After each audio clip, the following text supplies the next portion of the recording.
We're going to switch gears a little bit. We just talked about early-stage startups, and now we're going to talk about giant, well-funded startups. So next we have a fireside chat between Helsing co-founder and co-CEO Dr. Gundbert Scherf and Paul Kwan, who leads the Global Resilience team at General Catalyst, which focuses on modernizing the most critical systems from defense, industry, and energy. Bring him on stage with a round of applause.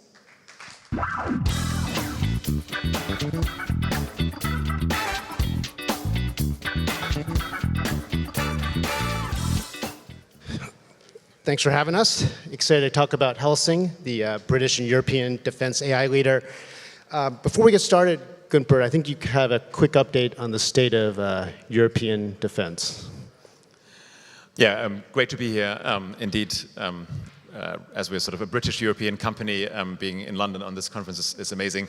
I've been told that the morning discussion at some point led to a little bit of a deflation where people were talking too much about the challenges and problems involved in founding in defense companies.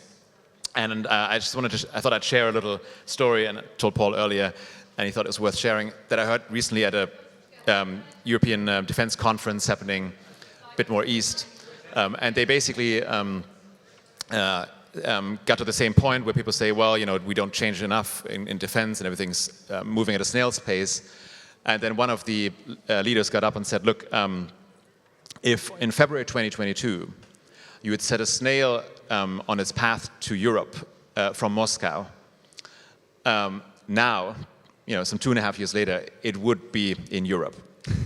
And there are sort of two elements in that. I think one, this is obviously about moving at pace, but also like recognizing defense doesn't always change so quickly. But two, there's a serious point, and probably we'll get to that, which is, we have a war for 2.5 years, and what we'll talk about is quite serious, and I think it does take a bit of effort and resilience from all of us. Yeah, and I think we'll walk through the story of Helsing as a transformation agent in defense, and really the playbook you've employed. But before we do that, let's do a quick snapshot of where Helsing is today, before we go back to history, just for those who may not be as familiar with where the business is right now. Yeah, happy to. So Helsing today, and we've obviously been accelerated by the very unfortunate situation in Europe that we have a war at our border again. We are the largest, I think, AI software defense company in the UK and Europe. It's very important to us that we're multi-domestic. So we always thought, the challenge we have in Europe, that we're obviously have strong nation-state histories and are multiple countries that can be turned into an advantage if we just design it that way. And so we're quite proud that we're present in the UK, in France, in Germany, and now also on the eastern flank in Estonia with sovereign entities. We're probably most proud that, because our mission is to protect our democracies, that we actually have been working with and for the Ukrainian armed forces since quite early in the conflict. And I can only say that it's very humbling when you work and have to deploy technology there. And we've, thanks to some great trust by lead investors, been able to raise just short of $800 million, or the equivalent in pounds and euros. And that's because we really believe that we need to deploy that technology, deploy that money into technology at the pace of the tech rather than the acquisition, which I'm sure we'll get to. So at General Catalyst, we've been investing in defense for the last 2 decades, and we've made a lot of mistakes. We've learned a few things. There's really 4 things we've learned. You have to attack the problems with capital. We talked about that. You have to attack with intentionality to build for a long horizon. You have to go at it with radical collaboration across the ecosystem, whether that's primes, incumbents, and policymakers. And then fourthly, you have to really think about this from an ethical and responsible defense standpoint. And I want to unpack a few of those, because when I did first meet you all, you'd all done all those 4 things in your own way. And so maybe go back to the original funding environment, when it wasn't like this and there were defense tech events and people were overhyping on defense tech, back to those days with Khaled and Daniel, and how that helped you build the business early on. Yeah, it's a good point. So the idea of Helsing, we conceived 4 years ago, and really was sort of the 3 co-founders, so Torsten, Nicholas, and myself, through some fortunate circumstances, meeting, and really we shared one conviction, which was, democracies are really worth protecting, and we've all been fortunate. I think probably most people in the room have, that we've spent, the better part of our lives, in those 30 years where we had the break from history, where really there weren't sort of many challenges to democracies, but that's really changed. And secondly, we all had the same conviction that, as technology is really quickly evolving, in this particular around software, AI, compute, and what that enables, and also then the hardware manifestation of more scaled systems, that was really, really important. But most companies you actually get founded by people saying, we really need to move quick on this before anyone else does. Our situation was more, we were worried that nobody would do this unless we moved into it. And that's because it's just so hard, right? I'm sure this was discussed already. One is... Well, we're being a little bit, you got to envision this 4 years ago. You have a successful video game founder, had an exit. You have a defense innovator expert, and you have an AI technologist meet in a bar, and in 30 minutes they decide to start a company. So that's the short version of the founding the company. Yeah. And it was only coffee involved, so it wasn't sort of the drinks that made us think that. And luckily, we had some inkling from the different backgrounds that Paul just mentioned that this would be hard, but luckily you don't know how hard it is when you do it oftentimes, and that's a good thing. But I think fundamentally, I think what we thought is, the time for this has come because the technology is obviously mature, but take yourself back 4 years, no ChatGPT, no war in Europe, so the whole idea of having to set up a company like this around software when defense is really this very hardware-centric thing was very contrarian to say the least. But I think what fueled our conviction was, one, we have everything for that in the UK and Europe. We have everything. We've got the talent. We certainly have the problems. Fragmented systems. Smaller. Every weapon system from one generation to the next becomes more complex, more expensive, and we get fewer of them. And we have the money. It's just not as well organized as it is, in the US, but we're getting better. And frankly, to your point, we also have, about a decade or maybe two of successful entrepreneurship, and so.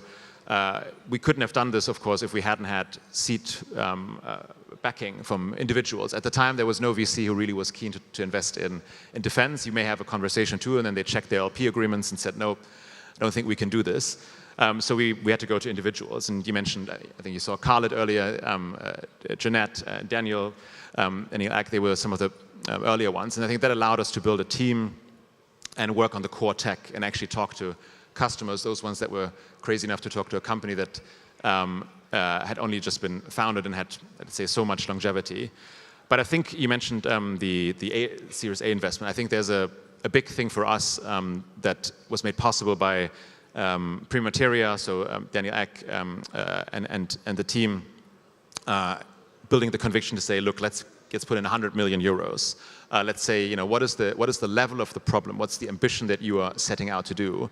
And what would it take to get there? And I think that really changed things in a big way because that allowed us to bring in amazing talent that had previously worked on other missions that were maybe somewhat less relevant. Yeah, and then you could intentionally go after problems that could be solved in the near term that were large in magnitude.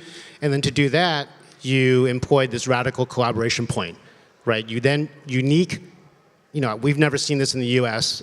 You went and collaborated with the primes early on and got to a program of record faster than any other company in defense tech. So kind of walk through this radical collaboration across two dimensions, the primes and then the government buyers and users, because that's the hardest thing to solve for. Yeah, I mean, I think what we were able to do from the beginning with a strong mission, and a very clear focus, and of course then, the money and funding that backed up the ambition, was we were able to build that advantage of just getting the most amazing talent in Europe behind this mission.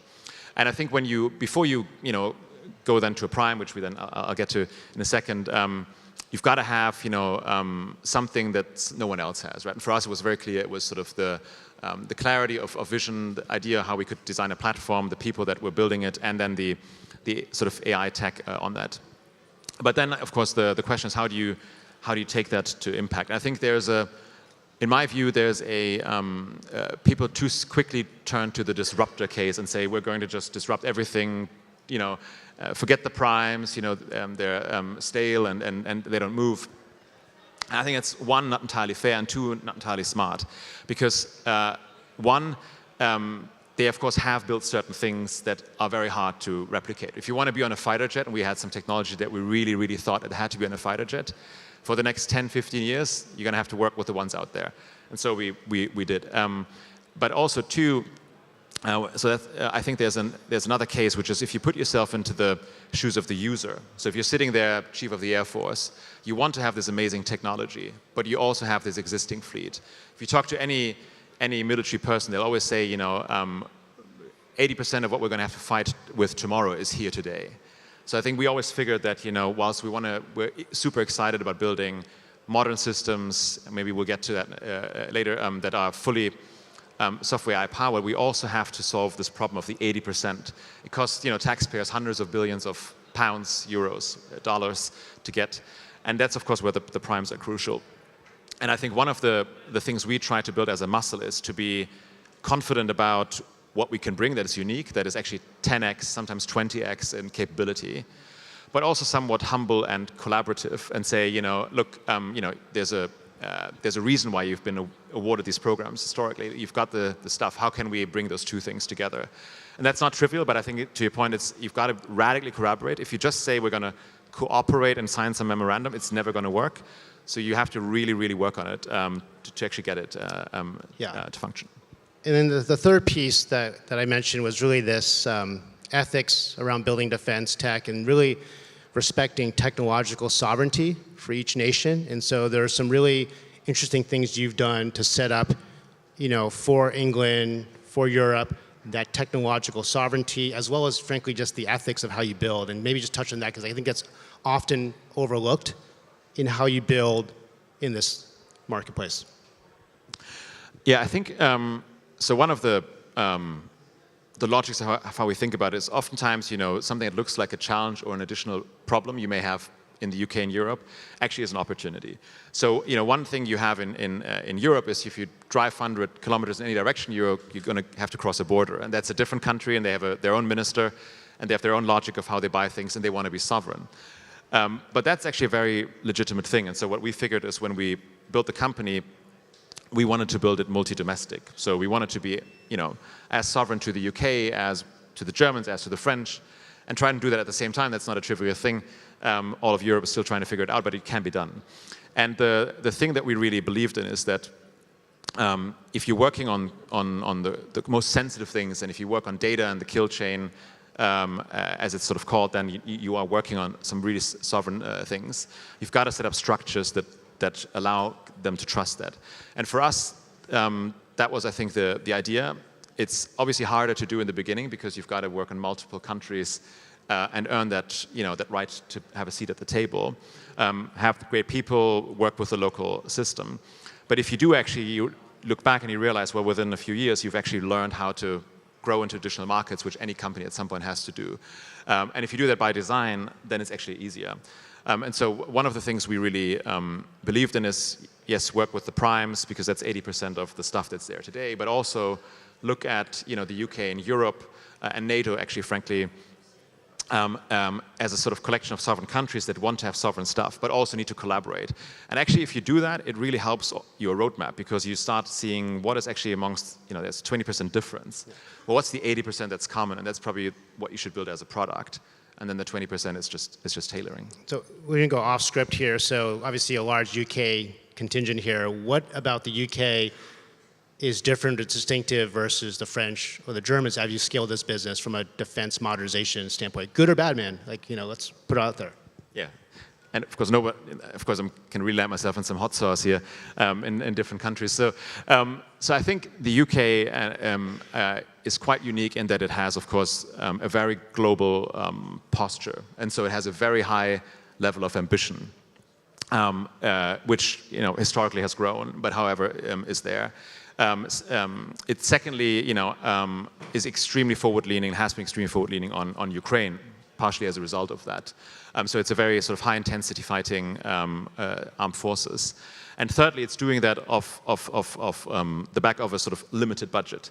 So I always thought this is actually a great, a very great base for innovation, because frankly, the only way you can sustain such a level of ambition whilst increasing your fighting power as any nation has to, is to actually, you have to radically innovate. I think the one thing I'll say that I think we're currently doing this in the context of this SDR, the big defense review that happens every so often. I think there's now sufficient insight, I think, based on what the sort of defense tech world has shown, what we've learned from Ukraine, to now bring that to bear. I think that's slightly different for UK, for Germany and France. They have different roles and postures within NATO. Germany traditionally very interoperability focused, lots of partners. But I think the UK is unique in that, and it has, of course, a massive tech center. So we always thought we have to, be super present. I proudly say that our London location is the biggest one in Helsing today, and I think it's a function, yes, of this level of ambition and soft power, but also of the talent and the tech density that you have here.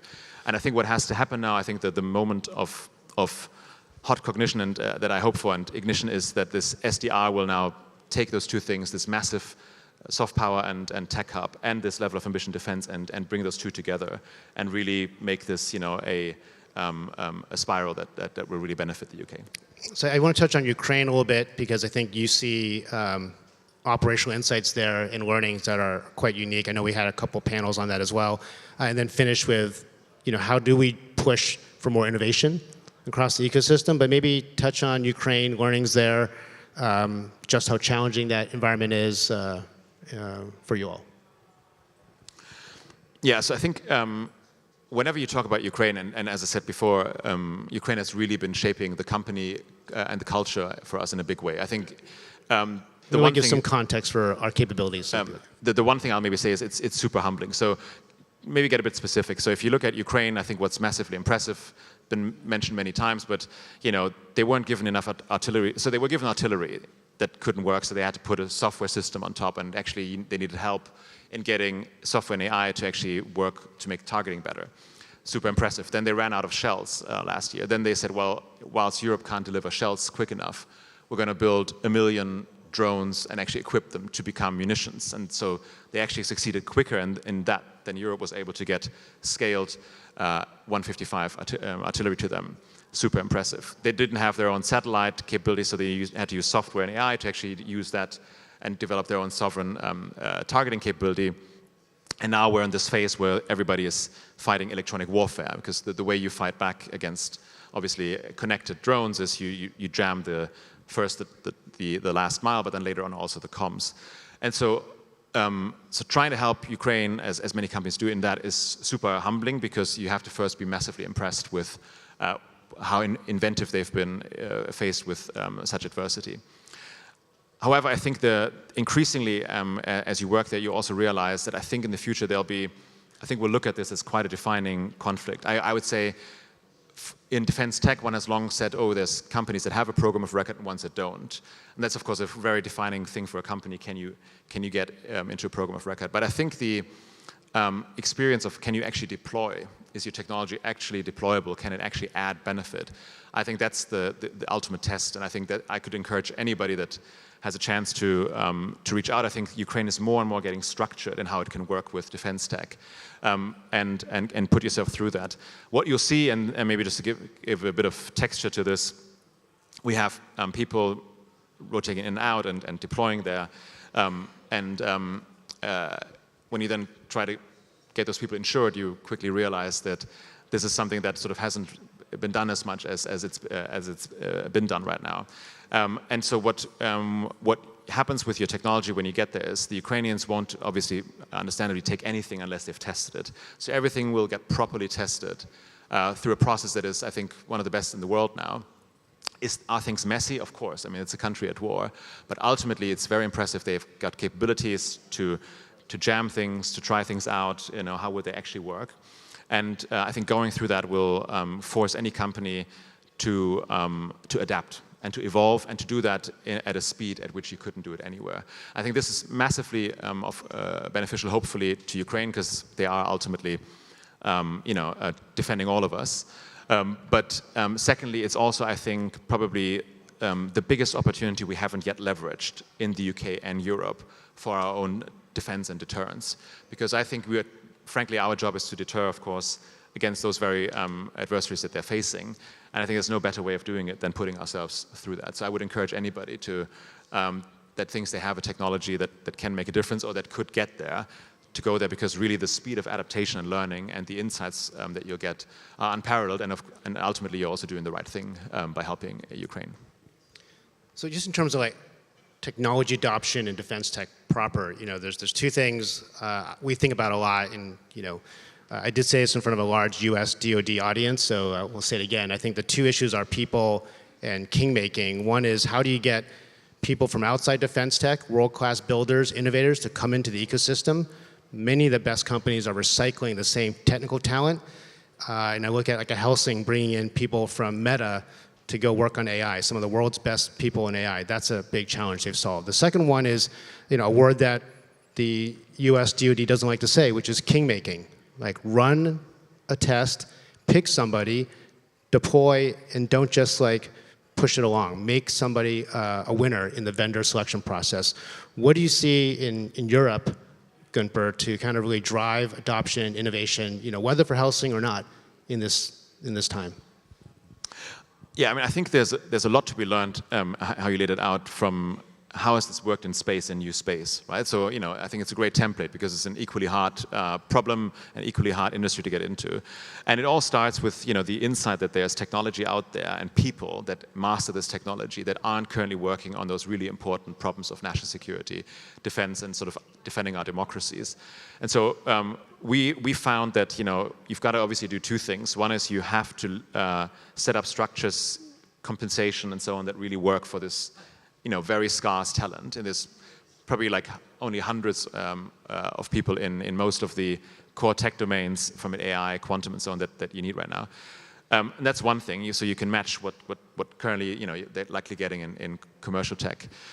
But two, and much more importantly, I think the people, ultimately you win them with the mission. And I can only say you have to lead with the mission, right? And the one thing that everybody in this room building those kind of companies has going for them is you're working on something slightly more important than advertising, and you've got to sort of lead with that. And I found people certainly most of the time join for the mission, but they always stay for the mission. So the retention we experience is extremely high. I think Europe has a huge, to your question, has a huge potential there. A lot of the great big tech companies today, mainly of course US based. Actually, if you look at what actually builds some of the tech, huge amount of the European talent pool has been leveraged. The UK in particular, around London, has amazing technologists.